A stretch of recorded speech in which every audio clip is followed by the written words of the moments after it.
Jorge Ramos made Time magazine's cover earlier this year as one of its 100 most influential people. He is with us on the telephone from Dubuque, Iowa. Good morning, Jorge. Good morning. So were you there to pick a fight?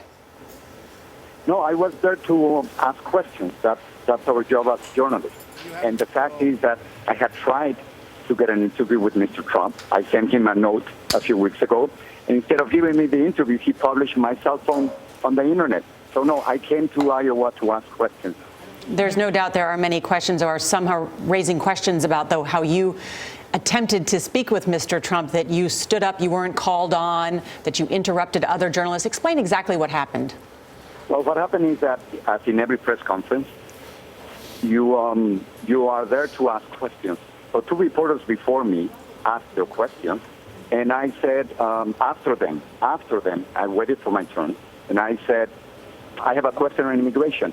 And he didn't say anything, so I stood up and I started asking my question, questioning him on how he wanted to deport 11 million and how he wants to deny citizenship to children in the United States and the war between Mexico and the United States. And he didn't like my question. I've been a journalist for more than 30 years.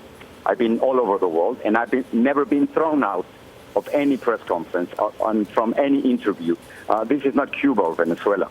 And that's exactly what happened. I waited for my turn. I asked the question. He didn't like the question, and he was clearly in control of that press room. So, in other words, he did say, with his body language, that I had to be out.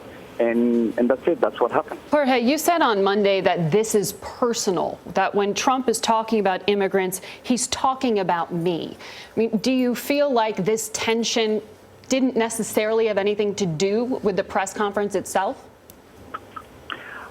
The fact is that when Donald Trump is talking about immigrants, he's talking about me.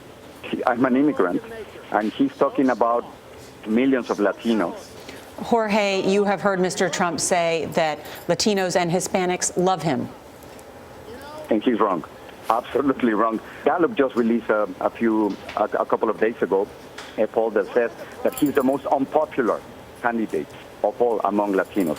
So he's wrong. Nationwide, he doesn't have a Latino vote. And without a Latino vote, he cannot make it to the White House. And he's realizing that. You know, let's talk in a year from now. Let's see first if he becomes the nominee. And if he becomes the nominee, he's going to be pleading for the Latino vote, because without the Latino vote, without 16 million Latinos that will go to the polls in 2016, he can make it to the White House, and he knows it. All right, Jorge Ramos, good to have you here. Thank you so much. Thank you, and good morning.